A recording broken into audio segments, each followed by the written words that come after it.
Good morning everyone, welcome back to the channel. आज हम 14 March के करंट अफेयर इस वीडियो में कवर करने वाले हैं और शुरू करते हैं एक शॉर्ट न्यूज़ के साथ।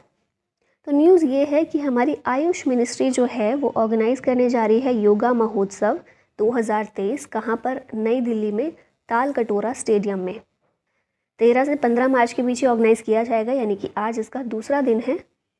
ये योगा महोत्सव क्यों इसको ऑर्गेनाइज़ किया जा रहा है? ये एक इवेंट के तौर पे ऑर्गेनाइज़ किया जा रहा है to commemorate 100 days count down to the 9th edition of international day of yoga. 21 June को होता है और 100 दिन बाद अब होने वाला है। तो ये 100 दिनों के काउंट डाउन के तौर पे अब इसको शुरू कर दिया गया है। Mass yoga demonstration will take place in 100 places in Delhi, national capital region NCR, Delhi NCR में, टू सेलिब्रेट द काउंटडाउन। तो ये आपको याद रखना है कौन सी मिनिस्ट्री है? आयुष मिनिस्ट्री है।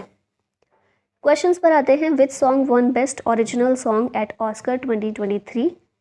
तो ये जो गाना है धूम मचाई हुई है इसने हर जगह, आपको पता ही होगा अच्छे से, आप हर जगह सोशल मीडिया पर इसको देख रहे होंगे। नाटू नाटू है जिसे मिला है best original song award Oscars में। पहला इंडियन फिल्म सॉन्ग है जिसने ऑस्कर अवार्ड जीता है। कौन सी मूवी का है? RRR का। कंपोज इसे किया है MM कीरावनी ने। लिरिसिस्ट हैं चंद्र बोस। और इस सॉन्ग ने, आपको पता ही होगा, कुछ समय पहले गोल्डन ग्लोब अवार्ड भी जीता है। मतलब उस अवार्ड्स में भी बेस्ट ओरिजिनल सॉन्ग कैटेगरी में इनको अवार्ड मिला था। यहाँ पर बाकी अवार्ड्स दिए गए हैं ऑस्कर 95th ऑस्कर जो है उसके बारे में। तो सबसे पहले जो 2023 में ऑस्कर अवार्ड्स दिए गए हैं, इसका एडिशन कौन सा है? 95th है। इन्हें एकेडमी अवार्ड्स भी बोलते हैं, तो कंफ्यूज नहीं होना है आपको। लॉस एंजलिस में ये अवार्ड दिए गए, सेरेमनी ये कंडक्ट की गई। बेस्ट मूवी रही everything everywhere all at once. और ये जो मूवी है इसे सबसे ज़्यादा अवार्ड्स, 7 अवार्ड्स मिले हैं। बेस्ट एक्ट्रेस रही मिशेल येओ। इसी मूवी में इन्होंने अपनी भूमिका निभाई थी। फिर बेस्ट एक्टर हैं Brendon Fraser the whale movie के लिए। बेस्ट डायरेक्टर अवार्ड जो है ये मिला है डेनियल क्वान और डेनियल स्केनर्ट को for everything everywhere all at once. Best international feature film रही all quiet on the western front. और best documentary short film category में मिला है द एलिफेंट विस्परर्स को। और मज़े की बात ये है कि ये जो है डॉक्यूमेंट्री शॉर्ट फिल्म ये भी इंडिया की ही है। और भी डिटेल में आपको ऑस्कर अवार्ड्स देखने हैं तो उसके लिए एक सेपरेट वीडियो भी चैनल पर अवेलेबल है, तो आपने नहीं देखी है तो उसको देख सकते हैं। नेक्स्ट क्वेश्चन पर आते हैं। 4th Asian kho kho championship will be held in which state? Asian kho kho championship ये कहाँ पर कंडक्ट होगी? तो असम में। ऑप्शन नंबर सी करेक्ट हो जाएगा। 4th Asian kho kho championship for main and women will be held at बक्सा डिस्ट्रिक्ट इन असम। ऑर्गेनाइज कौन करेगा? Kho kho federation of India in association with the Assam kho kho association and Bodoland territorial reason government. और इसमें भारत के साथ ही 12 कंट्रीज़ जो हैं वो पार्टिसिपेट करने वाली हैं। यहाँ पर हम अपकमिंग स्पोर्ट इवेंट देख लेते हैं। तो फीफा 2026 होने वाला है कनाडा, मेक्सिको, US में। FIFA women's world cup 2023 Australia, New Zealand. Asian games 2026 Aichi Nagoya Japan में। कॉमनवेल्थ गेम्स 2026 विक्टोरिया ऑस्ट्रेलिया में। समर ओलंपिक 2024 पेरिस फ्रांस में। विंटर ओलंपिक 2026 ये Milan and Cortina d'Ampezzo Italy में।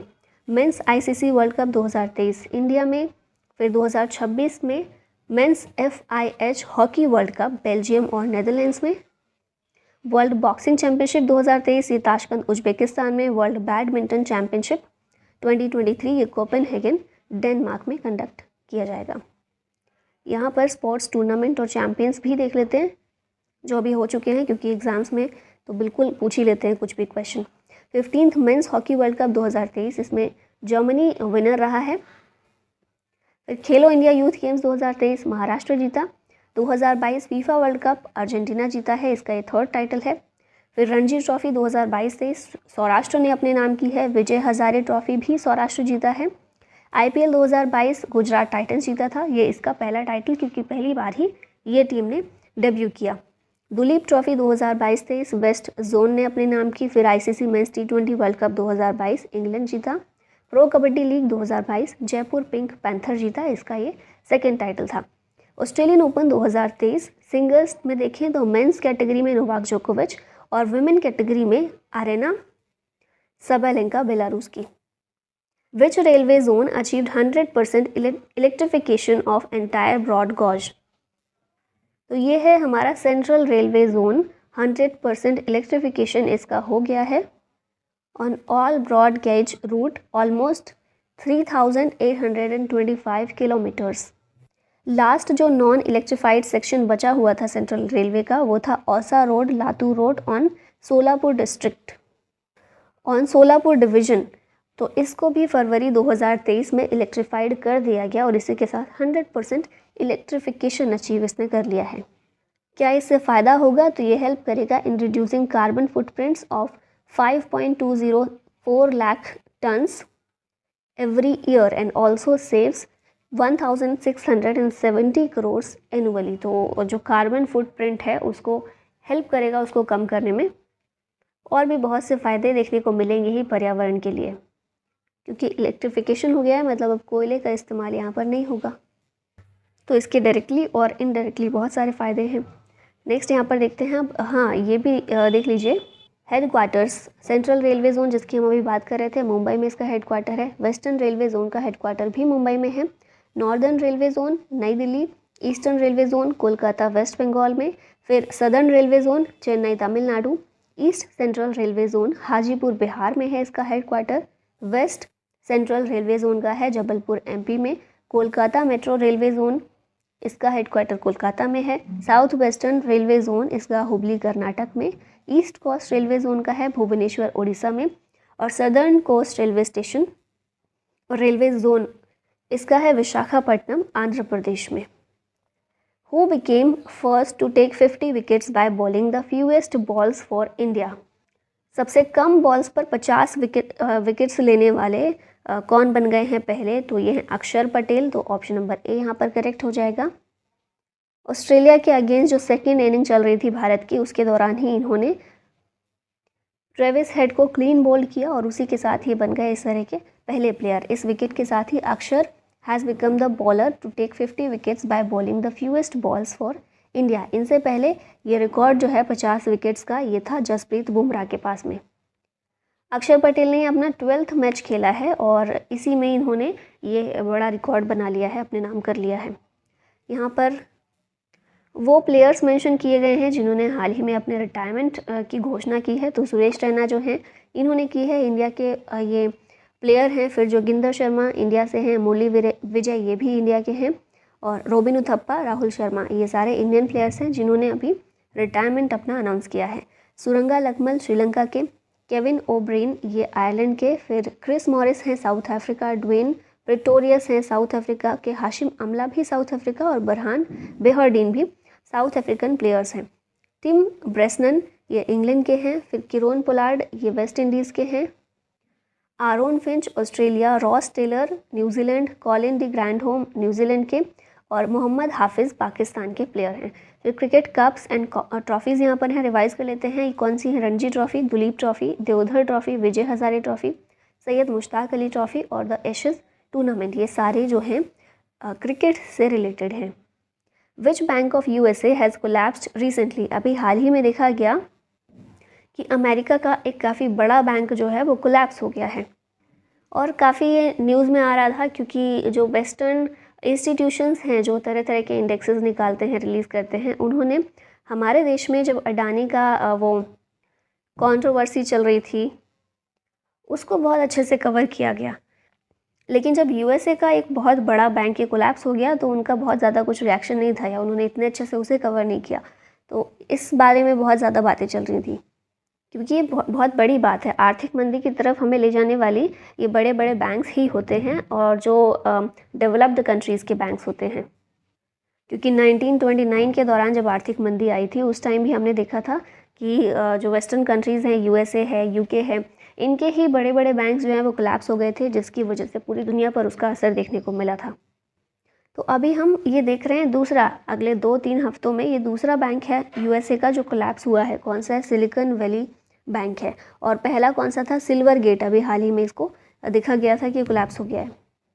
बाकी ये सिलिकॉन वैली बैंक है। अभी इसके बारे में बात करें, कैलिफोर्निया बेस्ड ये बैंक है, 1983 में स्थापित हुआ था, और ये बैंक ना सेविंग बैंक से ज़्यादा ये इन्वेस्टर्स से चलने वाला बैंक है। इन्वेस्टर्स जो होते हैं वो यहाँ पर पैसा जो पूरा करते हैं ना इस बैंक में, इन्वेस्टर्स के ज़रिए होता है और फिर टेक इंडस्ट्री में इस पैसे का इस्तेमाल किया जाता है। इससे पहले लास्ट वीक हमने देखा सिल्वर गेट बैंक, ये जो है कोलैप्स हो गया था। और सिलिकॉन वैली बैंक जो है ना, ये 16th बिगेस्ट बैंक है यूएस में। आप इस तरह से समझ सकते हैं कि हमारे यहाँ पर जो दूसरा सबसे बड़ा बैंक है वो इस सिलिकॉन वैली बैंक के बराबर है। ठीक है, हमारे यहाँ दूसरा सबसे बड़ा और यहाँ पर 16th बिगेस्ट है। ऑफकोर्स वो डेवलप्ड कंट्रीज़ हैं तो वहाँ हो गए ही, लेकिन आप सोच सकते हैं कितनी बड़ी रकम हो सकती है ये कोलैप्स जो हुई है। अच्छा, यहीं से आप लोग के लिए क्वेश्चन बन रहा है, ये दूसरा सबसे बड़ा बैंक है कौन सा हमारे यहाँ, इसीलिए मैंने नाम नहीं बताया है। चलिए आगे देखते हैं। यहाँ पर इंडियन बैंक्स की बात कर लेते हैं, क्योंकि वहाँ के बैंक से हमें क्या ज़्यादा लेना देना एग्ज़ाम पर्सपेक्टिव से। तो बैंक ऑफ इंडिया जो है इसकी स्थापना हुई थी 7 सितंबर 1906 को। हेडक्वार्टर है मुंबई में। एमडी और सीईओ है इसके अतनु कुमार दास। टैगलाइन है इस बैंक की relationship beyond banking. Bank of Maharashtra की बात करें तो 16 सितंबर 1935 स्थापना हुई थी पुणे में। और एमडी और सीईओ इस समय है एएस राजीव। टैगलाइन है इसकी one family one bank. Canara bank, इसकी स्थापना 1969 में हुई। हेडक्वार्टर है बेंगलोर में। एमडी सीईओ अभी हैं के सत्यनारायण राजू। टैगलाइन है इसकी together we can. Central bank of India की बात करें तो 21 दिसंबर 1911 इसकी स्थापना हुई। हेडक्वार्टर है मुंबई में। एमडी सीईओ इस समय है एम वेंकट राव। और टैगलाइन है इस बैंक की central to you since 1911। Indian bank की बात कर लेते हैं। 15 अगस्त 1907 को स्थापना हुई। हेडक्वार्टर है चेन्नई में। एमडी सीईओ हैं शांति लाल जैन। टैगलाइन है your own bank. Indian overseas bank, इसकी स्थापना हुई 10 फरवरी 1937। हेडक्वार्टर चेन्नई। एमडी सीईओ हैं अजय श्रीवास्तव। और टैगलाइन है good people to grow with. Next question पर आते हैं। India trap shooter Prithviraj Tondaiman won which medal in Doha. तो दोहा में ISSF चैंपियनशिप जो हमें देखने को मिल रही है, इसमें कौन से शूटर हैं ये पृथ्वीराज हैं, इन्होंने कौन सा मेडल जीता है, तो ब्रॉन्ज मेडल इन्होंने जीता है, ये आपको याद रखना है। At the ISSF shotgun world cup 2023 Doha Qatar में हो रहा है। ये ब्रॉन्ज मेडल तो जीता है भारत के पृथ्वीराज ने। गोल्ड किसने जीता है, तो ये टर्की के हैं ओगुजन तुजुन। और मैथ्यू जॉन ने जीता है इसमें सिल्वर मेडल। ये यहाँ पर है ना, ये ब्रॉन्ज मेडलिस्ट रह चुके हैं from great Britain eight Tokyo 2020। Tokyo 2020 जो हुआ था उसमें इनको ब्रॉन्ज मेडल भी जीता था। अभी ISSF शॉटगन वर्ल्ड कप में इन्होंने सिल्वर जीता है। और भारत में हमने देख ही लिया, ये ब्रॉन्ज मेडल पृथ्वीराज ने जीता है। It was India's first medal at the on going ISSF world cup. ISSF की बात हो रही है यहाँ पर, तो हेडक्वार्टर है इसका म्यूनिख जर्मनी में। प्रेसिडेंट है इस समय व्लादिमीर लिसिन। 1907 में स्थापना हुई थी। सेक्रेटरी जनरल है विली ग्रिल। यहाँ पर इंडियन प्लेयर्स और किस गेम से वो एसोसिएटेड हैं ये दिया गया है। तो मनिका बत्रा और शरद कमल दोनों टेबल टेनिस प्लेयर हैं। फिर भवीना पटेल भी टेबल टेनिस प्लेयर हैं। Neeraj Chopra javelin thrower. देवेंद्र झाझड़िया ये भी जेवलिन थ्रोअर हैं। सौरभ चौधरी शूटिंग। अवनी लिखारा ये पैरा शूटिंग से हैं। भवानी देवी ये फेंसिंग से हैं। मीराबाई चानू और संकेत सरगर ये दोनों वेट लिफ्टर्स हैं। और फिर देखिए निखत जरीन बॉक्सिंग। लक्ष्य सेन बैडमिंटन। प्रमोद भगत बैडमिंटन। तस्नीम मीर ये भी badminton. Priyanka नुआटक्की chess.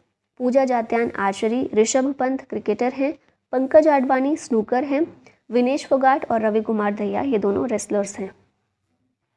Who is appointed as the China's new premier और प्राइम मिनिस्टर। चाइना में प्राइम मिनिस्टर को प्रीमियर के नाम से भी जानते हैं। और चाइना के नए प्राइम मिनिस्टर अपॉइंट किए गए Li Qiang. Option number A correct हो जाएगा। इनसे पहले ली केकियांग थे, इनकी जगह ली कियांग हो गया, तो स्पेलिंग में चेंज आया है बस। और उसके साथ ही प्राइम मिनिस्टर भी चेंज हो गए। यहाँ पर न्यू PM और प्रेसिडेंट दिए गए हैं, देख लेते हैं। रामचंद्र पौडल ये बने हैं नेपाल के नए प्रेसिडेंट। पुष्प कमल दहल प्रचंड ये नेपाल के PM हैं। शहाबुद्दीन चुप्पू ये बांग्लादेश के 22nd प्रेसिडेंट हैं। ऋषि सुनाक UK के PM। फिर यहाँ पर लूला दा सिल्वा ये ब्राज़ील के प्रेसिडेंट हैं। जॉर्जिया मेलोनी इटली की PM हैं। बेंजामिन नेतन्याहू इजराइल के PM। रानिल विक्रमसिंघे श्रीलंका के प्रेसिडेंट। श्रीलंका के PM हैं दिनेश गुणवर्धने। जापान के PM हैं फूमियो किशिदा। लोटे शेरिंग ये भूटान के पीएम, अब्दुल लतीफ़ राशिद इराक के प्रेसिडेंट, क्रिस हिपकिंस न्यूजीलैंड के पीएम, अब्दुल फतेह एल सीसी इजिप्ट के प्रेसिडेंट हैं। Which of the following became first state to start insurance scheme for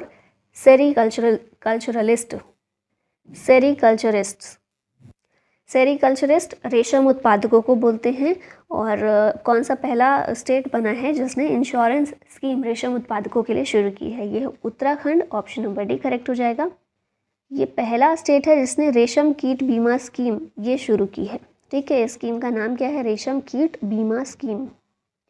पहले फेज़ में, मतलब एक पायलट प्रोजेक्ट की तरह इसको शुरू किया गया। पहले फेज़ में 200 सेरीकल्चरिस्ट फ्रॉम 5 ब्लॉक्स, इन्हें इंश्योरेंस दिया जाएगा from the ill effects of climate change, scarcity of water and other hazards. ये 5 ब्लॉक्स कौन से हैं? देहरादून, हरिद्वार, उधम सिंह नगर, नैनीताल। इन 4 डिस्ट्रिक्ट के 5 ब्लॉक्स सेलेक्ट किए गए हैं। फिर स्कीम जो है ये सरल कृषि बीमा, इसके तहत इसको रन किया जाएगा। उत्तराखंड के सीएम कौन है? पुष्कर सिंह धामी। गवर्नर हैं गुरमीत सिंह। उत्तराखंड के बारे में यहाँ कुछ चीज़ें दी गई हैं, जैसे कि उत्तराखंड 9 नवंबर 2000 को बना था एक स्टेट के रूप में। गवर्नर है गुरमीत सिंह, सीएम पुष्कर सिंह धामी। उत्तराखंड गवर्नमेंट का टारगेट है 2025 तक ड्रग फ्री बनाना स्टेट को। रिपब्लिक डे परेड पर उत्तराखंड के डब्ल्यू को पहला प्राइज़ मिला है। इंडिया की पहली observatory to monitor space activity Uttarakhand में इस्टेब्लिश की गई है। फिर नेशनल स्पोर्ट्स डे के इवेंट पर उत्तराखंड के सीएम ने मुख्यमंत्री उद्योग खिलाड़ी उन्नयन योजना शुरू की थी। उत्तराखंड में कुछ नेशनल पार्क्स भी हैं, जैसे Jim Corbett, Rajaji, valley of flowers, Nanda Devi, Gangotri, Govind Pashu Vihar national park and sanctuary. Uttarakhand के 4 धाम हैं, यमुनोत्री, गंगोत्री, बद्रीनाथ और Kedarnath. Who became second highest run scorer against Australia? Australia के against second highest run scorer ये बने हैं विराट कोहली। ठीक है, इन्होंने सरपास किया है ब्रायन लारा को, वेस्ट इंडीज़ के क्रिकेटर हैं, to become the second highest scorer against Australia in international cricket. 89 matches और 104 इनिंग्स में इन्होंने 4729 रन ये बनाए हैं, स्कोर किए हैं against Australia at an average of 50.84।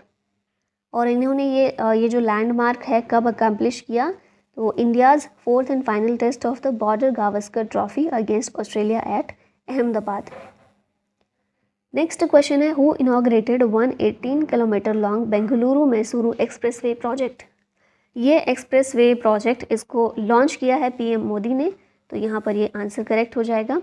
और पीएम नरेंद्र मोदी ने ये इनॉग्रेट किया है बेंगलुरु मैसूरू एक्सप्रेसवे। 118 किलोमीटर लंबा है ये, मांड्या डिस्ट्रिक्ट कर्नाटका में ये इनॉग्रेट किया गया है। इसमें लगभग 8,480 करोड़ की लागत आई है और ये रिड्यूस करेगा travel time between Bengaluru and Mysuru from around 3 hours to about 75 minutes. ठीक है, तो ये मांड्या डिस्ट्रिक्ट आपको याद रखना है। मांड्या डिस्ट्रिक्ट कहाँ पर है? कर्नाटका में है। यहीं पर बेंगलुरु मैसूरू एक्सप्रेसवे प्रोजेक्ट को इनॉग्रेशन किया गया है। 118 किलोमीटर लंबा है। अब लास्ट में एक क्वेश्चन है आप लोगों के लिए, in which Indian state the world's longest railway platform being built? Options हैं केरला, कर्नाटक, उत्तर प्रदेश या फिर मध्य प्रदेश। इसका करेक्ट आंसर आपको देना है कमेंट बॉक्स में। और इसी के साथ इस वीडियो का होता है अंत। Thank you so much for watching. जय हिंद।